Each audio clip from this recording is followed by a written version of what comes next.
এই গোশত 3 ভাগ করা কি আবশ্যক? ঋণ থাকা অবস্থায় ঋণ পরিশোধ না করে কোরবানি করা যাবে কি? মৃতের পক্ষ থেকে কোরবানি করা যাবে এবং সেই গোশত কি নিজেরা খেতে পারবে?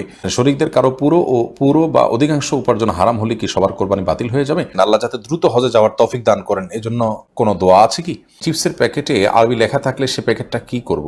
এক মেয়েকে আমার পছন্দ হয়েছে, মেয়েটিকে আমি বিবাহ করতে চাই, কিন্তু মেয়েটির নামও সাথী, আমার মায়ের নামও সাথী। মায়ের নাম এমন কোনো মেয়েকে বিয়ে করলে গুনাহ হবে? আমার শ্বশুর বাড়িতে যদি আমার ফুফাতো, মামাতো, খালাতো ভাইয়েরা বেড়াতে আসে, সেক্ষেত্রে কি আমি তাদেরকে সালাম দেওয়া, সাধারণত কথাবার্তা বলাও নাজায়েজ হবে? আমার পরিবারের 4 সদস্য একটি ছাগল দিয়ে কোরবানি করলে হবে কি? কোরবানির জন্য লাইভ ওয়েট মেশিন দিয়ে কোরবানি পশু ক্রয় করা কি জায়েজ হবে? আল্লাহ যাতে দ্রুত হজে যাওয়ার তৌফিক দান করেন, এজন্য কোনো দোয়া আছে কি?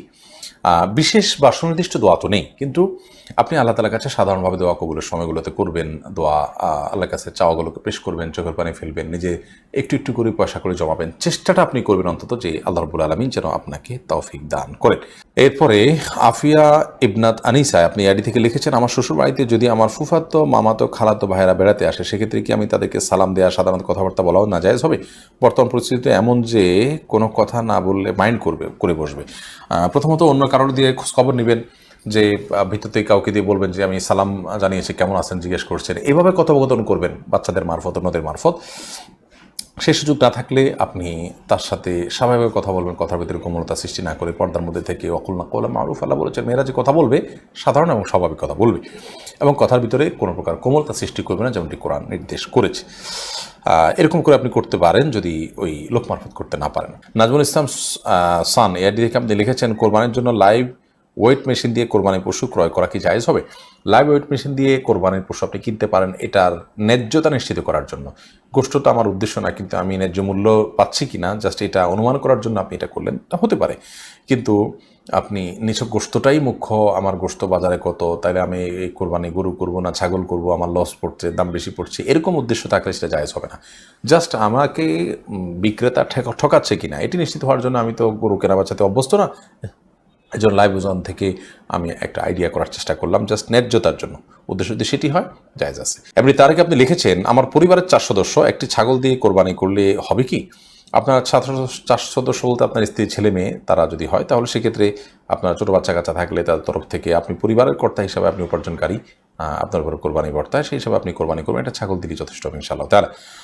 নবী সাল্লাল্লাহু আলাইহি ওয়াসাল্লাম হাদিসে বলেছেন, প্রত্যেক পরিবারের তরফ থেকে একটি করে কোরবানি বর্তায়। কিন্তু পরিবারে যদি একাধিক সদস্য, তারা তাদের ভিন্ন ভিন্ন ইনকাম থাকে, আলাদা আলাদা সামর্থ্য থাকে, তৌফিক থাকে, তাহলে সেক্ষেত্রে সেটি ভিন্নতর বিষয়। সাকিবুল বখতিয়ার আপনি আইডি থেকে লিখেছেন, চিপসের প্যাকেটে আরবি লেখা থাকলে সে প্যাকেটটা কি করব? আরবি লেখাতে যদি কোরআন হাদিসের কোনো আয়াত না থাকে, তাহলে আপনি অন্য 10টি কাগজের ঠোঙা বা আপনার প্লাস্টিকের ঠোঙা যেভাবে ব্যবহার করেন সে ব্যবহার করতে পারেন, কোনো অসুবিধা নেই। আরবি লেখা থাকলেই যে সেটাকে আপনার বিশেষ সম্মান করতে বাধ্য, ব্যাপারটা সেরকম নয়। আরবি লেখায় খারাপ কিছুও থাকতে পারে আর সাধারণ কিছুও থাকতে পারে, এগুলোর বিধান যা লেখা আছে সেটার উপর ভিত্তি করেই হবে। তবে লেখা জোখা এগুলো অপমানজনকভাবে পায়ের নিচে যেন এবং অপমানজনকভাবে ময়লা ইত্যাদিতে না পড়ে, সেটা জ্ঞানের প্রতি যে আমাদের ভাষার প্রতি, জ্ঞানের প্রতি যে আমাদের শ্রদ্ধা থাকা উচিত, তার অংশ হিসাবে এটি সকল ভাষার ক্ষেত্রেই যথাসম্ভব খেয়াল করা উচিত। আলী হাসান লিখেছেন, এক মেয়েকে আমার পছন্দ হয়েছে, মেয়েটিকে আমি বিবাহ করতে চাই, কিন্তু মেয়েটির নামও সাথী, আমার মায়ের নামও সাথী। মায়ের নাম এমন কোনো মেয়েকে বিয়ে করলে গুনাহ হবে? না, মায়ের নামে নাম আছে এরকম মেয়েকে বিয়ে করলে কোনো গুনাহ হবে না, আপনি করতেই পারেন। বাকি তাকে ডাকলে আপনার মা মনে করবে আপনার মাকে ডাকছেন, ব্যাপারটা তো সেরকম না, মাকে তো আপনি নাম ধরে ডাকেন না, কোনো অসুবিধা নেই ইনশাআল্লাহ। এতে আমরা এই ধরনের বিষয়গুলোকে অনেক জটিল করে ফেলি, মোটেও এরকম এগুলো জটিল কোনো বিষয় নয়। আপনি আপনার পরিবারে একটা সন্তানের নাম আছে আব্দুল্লাহ, আর একটা সন্তানের নাম আব্দুল্লাহ, মানুষ রাখতে চায় না, কোনো অসুবিধা নেই। এটা ডাকলে হয়তো কখনো একটু ধোঁয়াশা তৈরি হবে, হোক, তাতে কি আসে যায়, অনেক কিছুতে ধোঁয়াশা তৈরি হয়, এটাতে আমাদের বড় কোনো ক্ষতি হবে, বাট সেরকম নয়। এজন্য এগুলোকে খুব বড় কোনো বিষয় হিসেবে দেখার কোনো কারণে, আপনার মায়ের নাম যা, আপনি যে মেয়েকে বিয়ে করতে চাচ্ছেন তার নামও যদি তা হয়, কোনো অসুবিধা নেই, আপনি বিয়ে করতে পারেন। প্রয়োজনে তার একটা ডাকনাম ইউজ করলেন যদি আপনার কাছে ডাকতে খারাপ লাগে। শহীদুল আপনি লিখেছেন, শরীকদের কারো পুরো বা অধিকাংশ উপার্জন হারাম হলে কি সবার কোরবানি বাতিল হয়ে যাবে? হানাফি মাযহাবের উলামা ইকরাম এর দৃষ্টিভঙ্গি হলো সবার কোরবানি বাতিল হয়ে যাবে যদি এখানে একটা এহরাকে দম হচ্ছে, একটা পশু জবে হচ্ছে, অথবা একটা পশু জবের আংশিক নিয়ত খারাপ হলে পুরোটাই সেটার আওতাভুক্ত হয়ে যায়। যদিও সৌদি আরবের স্কলার উলামা একরাম তারা এক্ষেত্রে ভিন্ন মত পোষণ করেন। তারা বলেন যে না, আল্লাহ বলেছেন ওয়াল্লা তাজরু ওয়াজরাতান উজরা উখরা, একজনের পাপের বোঝা আরেকজন বহন করবে না। যিনি হারাম উপার্জন করছেন তিনি তার পাপের বোঝা বহন করবেন, আরেকজন তিনি হারাম উপার্জন করছেন না, তার হালাল থেকে করেছেন, তিনি কেন এর দায় বহন করতে চাবেন? অতএব তাদের মত হলো যে যার উপার্জন হালাল তারটা হয়ে যাবে, যারটা হারাম তারটা হবে না। এরপরে মঞ্জুর হাসান আপনি লিখেছেন, মৃতের পক্ষ থেকে কোরবানি করা যাবে এবং সেই গোশত কি নিজেরা খেতে পারবে? মৃত ব্যক্তির তরফ থেকে যদি আপনি নিজের তরফ থেকে কোরবানি করেন, আপনি করতে পারেন এবং সেই গোশত আপনি খেতে পারেন। নবী করিম সাল্লাল্লাহু আলাইহি সাল্লাম সাহাবী আলী রাদিয়াল্লাহু তাআলা তিনি কোরবানি করেছেন। যদিও সৌদি আরবের উলামা একরাম তারা অনেকেই বলেন যে মৃত ব্যক্তির জন্য কোরবানি হবে জীবিত ব্যক্তির সাথে মিশিয়ে। ধরুন আমি বললাম আল্লাহ এটা আমার তরফ থেকে এবং আমার মৃত বাবার তরফ থেকে, তো নিজের সাথে মৃত বাবা মা মৃত যে কোনো মানুষকে যোগ করে তারপর কোরবানি করা যাবে। নবী করিম সাল্লাল্লাহু আলাইহি সাল্লাম তার নিজের কোরবানি করেছেন এবং তার পূর্বপুরুষ ইব্রাহিম আলাইহিস সালাম তার তরফ থেকেও কোরবানি করেছেন। তো দুটি মত আছে, যদিও সাহাবা ইকরামের আমল দ্বারা বোঝা যায় যে মৃত ব্যক্তির তরফ থেকে কোরবানি করা যায়। অতএব মৃত ব্যক্তির তরফ থেকে কোরবানি করতে পারেন, সে গোশত আপনি নিজে খেতে পারবেন। তবে মৃত ব্যক্তির তরফ থেকে কোরবানির ব্যাপারে যদি মানত থাকে অথবা ওসিয়ত থাকে তাহলে সেক্ষেত্রে সেই গোশত আপনাকে বন্টন করে দিতে হবে, এটা আপনি খেতে পারবেন না। উনি স্বাধীন আপনি লিখেছেন, ঋণ থাকা অবস্থায় ঋণ পরিশোধ না করে কোরবানি করা যাবে কি? ঋণ থাকা অবস্থায় ঋণ পরিশোধ না করে আপনি কোরবানি করতে পারেন কিনা, এর উত্তর হলো যে আপনার ঋণ দেখতে হবে কী ধরনের। আপনার ঋণটা যদি এরকম হয় যে আপনার প্রাপকের সাথে আপনার একটা চুক্তি আছে, একটা বোঝাপড়া আছে, আপনি তাকে কিস্তিতে আপনার ঋণ পরিশোধ করছেন বা একটা সময় নিয়েছেন, সেই সময় আপনি পরিশোধ করবেন, এরকম সিচুয়েশন থাকলে আপনি ঋণ দিচ্ছেন আবার আপনি কোরবানি দিচ্ছেন আবার ঋণ পরিশোধের মতো ব্যবস্থাপনা আপনার আছে, সেদিকে আপনি ধাপে ধাপে আগাচ্ছেন, তাহলে কোনো অসুবিধা নেই।